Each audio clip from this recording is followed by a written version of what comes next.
Hello, you're welcome to Joy News Interactive with me, Victor Brache. It's exactly a week after Ghanaians queue to elect either a new leader or ask the incumbents to continue to rule. Well, it turns out Ghanaians wanted to end President Mahama's reign as president because Nana Akufo-Addo, then opposition leader and now president-elect, was chosen by the people of Ghana. Welcome to the most interactive show in Ghana.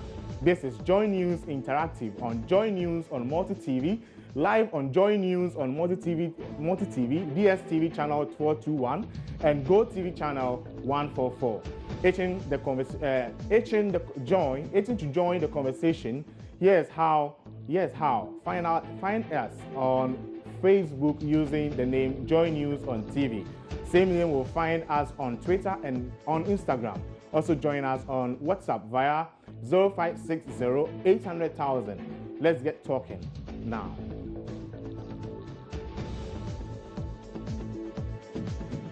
African leaders are getting old. Yes, very old. At least 23 African leaders have made it to our list of old African leaders in power. Does age make a leader incompetent or not capable to achieve a purpose? Well, we shared a post on our Facebook page and a few of your comments have been captured. Let's take a look at what you have been typing in our comment space.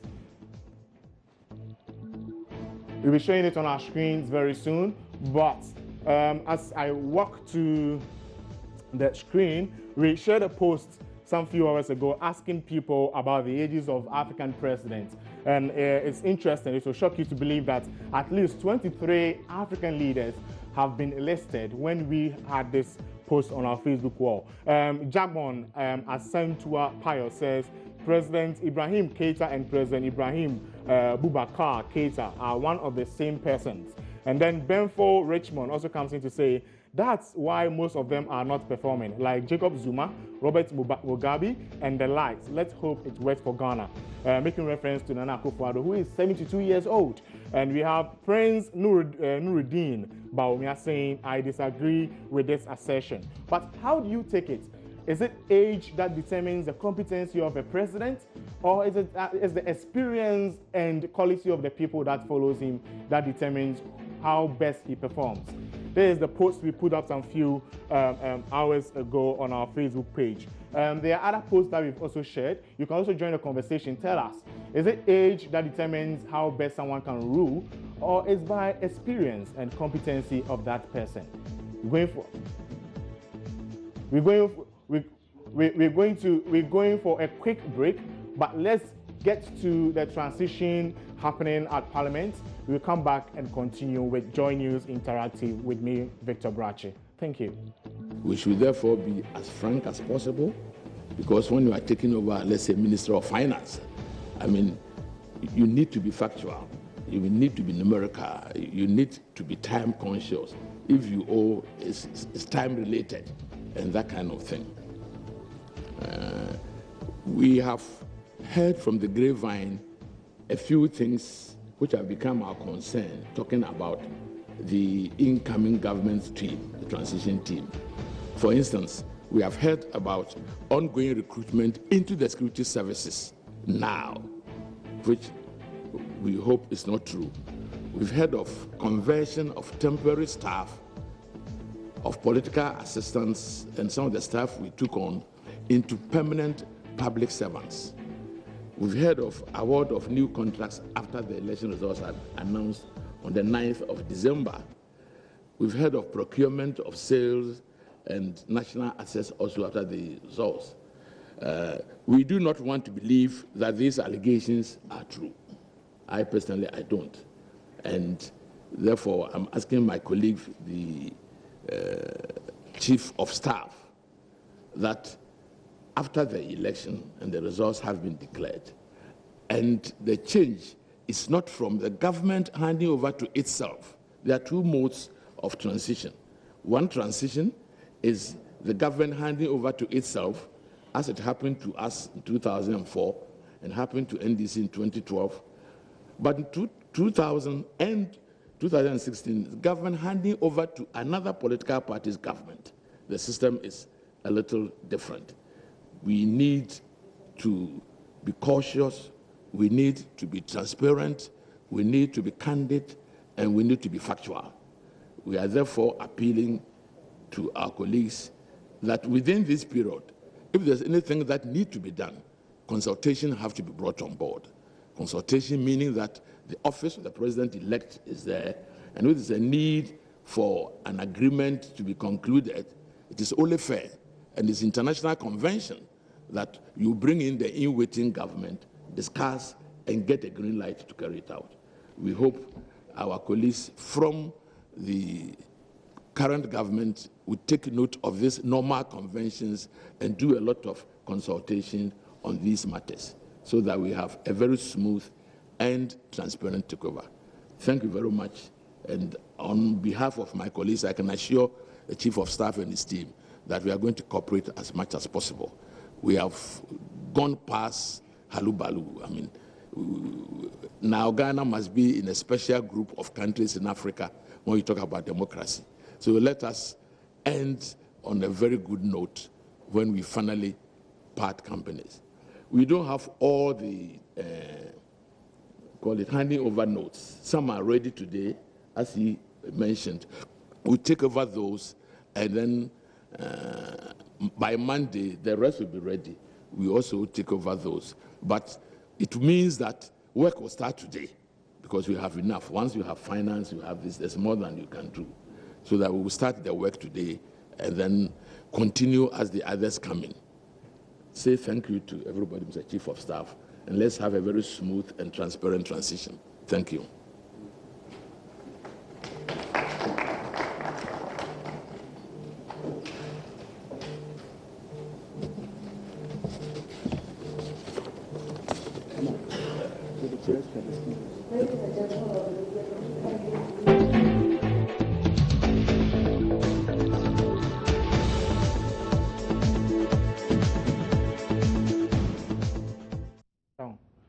Welcome back from Accra International Conference Center, where Osafo Maafo had met with the transition team from both parties, the NDC and NPP, where he has urged them to be transparent and focused in the transitional process. But speaking of leaders, the next parliament will have 125 new MPs.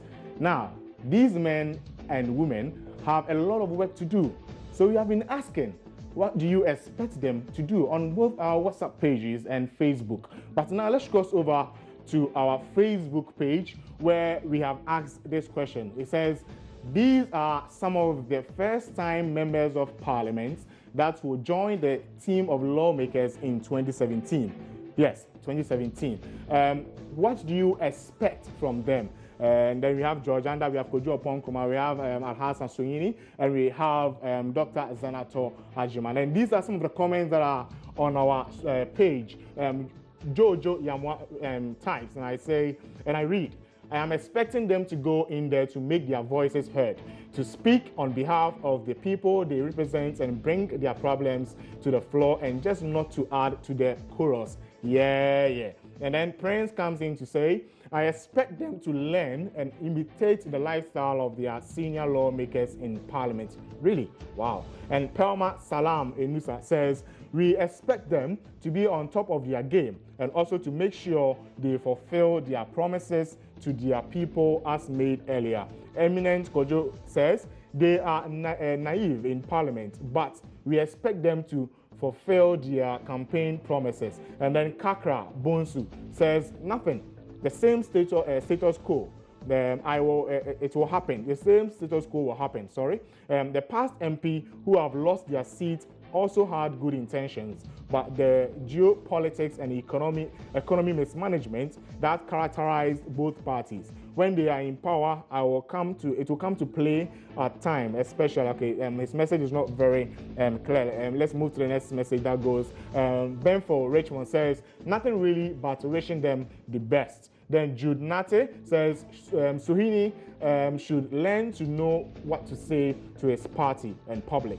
Some statements suggesting electorates are dumb will cost his party big time. And we have Abdullah Nuruddin says, my honorable Alhassan Suhuyini. Alhassan Suhuyini seems to be getting a lot lots of comments from people about his personality and how he communicates to the public. We have people like Kojo Oponkroma, who has been in the public space for a while. He was once a host on Joy FM, the Super Morning Show. We have Dr. Zanato, who is the daughter of President Rawlings, also going to Parliament for the first time. And also George Sam, who is on the ticket of the NDC, also joining Parliament for the first time. And some of them were also on the Super Morning Show today. We have Alhassa Suini joining us on the Super Morning Show with Kojo Yankson. We also had Okoi also joining us on the Super Morning Show. And also we have another person also joining on the Super Morning Show. Now let's go for a quick video and then we'll come back and continue with Joy News Interactive. Stay tuned. Everybody within the NPP and for all Ghanaians who voted for change, they must buy into, they must understand the vision of Nana Addo and Alhaji Dr. Bawumia, because they are the people that are leading us to the promised land. And so I don't find any inconsistency in indeed. I mean, if you ask me what are my plans for my constituency, it should fall within one of the policy or one or two or three of the policy statements. Now, generally, I respect the choice of Ghanaians. I respect the fact that our democracy is growing, and I admire His Excellency the President more for how far he has carried the process to this point. And we all should be grateful that we are Ghanaians and proud that we have such people leading us. I'm sure that the three of us here are keen to be able to make an impact in the lives of people that we have seen that we're going to serve. We want to change their current standard of living. We are looking at them to help improve the future of the generations unborn. We have gone in here to serve our country. I don't think there's if I look at the three of us here, I don't see how a cash motivation would be the reason why we would sacrifice leaving our families, we'll sacrifice going into the trenches, we'll sacrifice getting insults from people, we'll sacrifice risking our lives going all the way late at night. For Doc and I, it is our belief in the leadership of Nana Addo Dankwa Akufo-Addo and Alhaji Dr. Mahamudu Bawumia and the ideology of the NPP. And Nana is giving an indirect warning that if your motivation for entering into politics and want to be part of my government, although he might appoint you, it's money, you have to be careful. He will come for you. What I mean is that he wouldn't hesitate to prosecute you. You might think this is flimsy, but someone will go like, hey, wait a minute. If you have a leader talking like this, I might reconsider my agitation to get a position. We've gone past the stage where you should try and punch holes inside what something has said without putting it in context. And I think that for us, the new crop of politicians that are coming out there, this is what should guide us. I was hoping, and I'm sure that is what many of our NDC folks were hoping, that Ghanaians will make a little sacrifice and look to the lasting infrastructure development that His Excellency was championing. For me, one of the things that hit me and pushed me to get into frontline politics was Alhaji Dr. Bawumia saying that he's not convinced that the quality of leadership that we're offering Ghana is what Ghana deserves. And he doesn't believe that the youth of this country should grow up to this level of leadership. My heart skipped a beat because it hit me that, listen, this is not a storybook, this is reality. That was a short video from our conversation today on the Super Morning Show.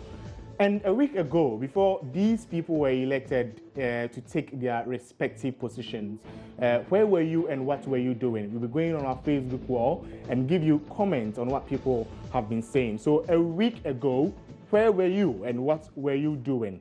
So when you scroll up, we have 5,103 people being reached. We have 37 comments and a share.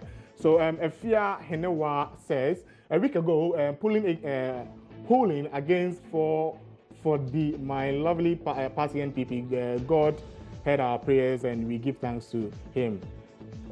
Oh, okay. And then we, okay, we get you. Dabra Dala says, I was seriously working for my president-elect for him to win the elections. Nanaya Ponazi says, was seriously reporting, Takwa journalism minded, was not easy at all. We have Yakubu Ibn Chamba says, a week ago, I was on a long, stressful, slow-moving queue just to cast my vote for my preferred candidate. Then we have Jojo Yamawu says, I traveled to Takoradi after a stressful night shift at work to exercise my civic responsibility. Then we have Finihas Redu, and he writes, on my bed monitoring the going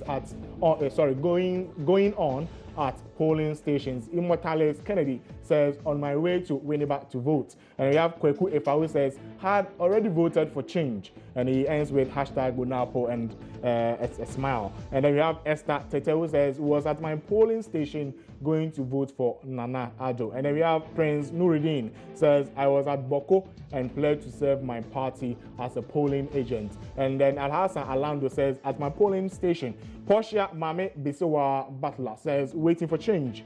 Portia Asare says, was traveling to my constituency to vote. And we have Agatha Nanada Palman who says, have already cast my vote and change has indeed come. Jaguar J says, I was voting for change. Omi Rufin Mujahid Sako says, really crazy as a vigilant at Adonis Cinema. And Abena Phoebe says, on my way to vote for change. Abubakar Sadiq Omar says, policing the ballots for NPP. Banky Ray says, in my polling stations, casting my vote. And then Simon Beju Harrison says, at one of the polling stations, serving as a polling agent. And Sokohene Asante says, I was opening fire. Namibija. And Francis Suta says, presiding officer in one polling station at Achem in Sutam. And then Fuseni Mofia Ibn Ayuba says, just finished voting. Mame Abena Yabua says, already in a queue waiting to vote. Isaac Abeku Ata Power says, I was at my polling station, a polling agent for NPP. Mandy Apate Quartin says, just finished voting.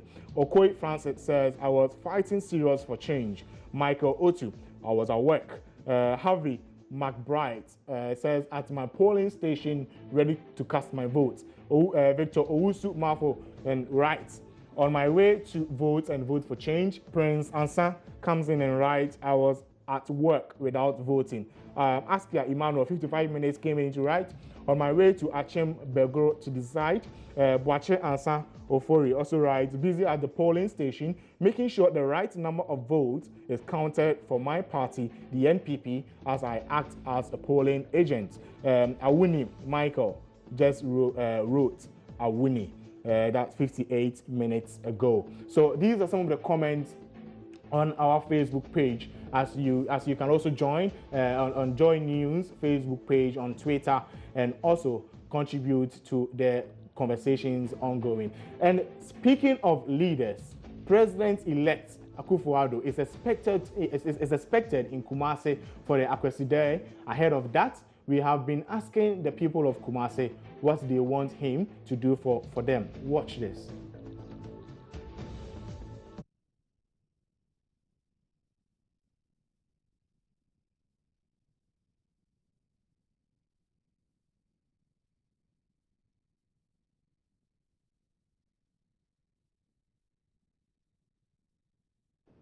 Okay, we will go back to that video, but first let me read some messages on our WhatsApp platform. I was at Jaman North, stranded because we were not voting by then. I was very sad because I thought I can't be part of the changing squad.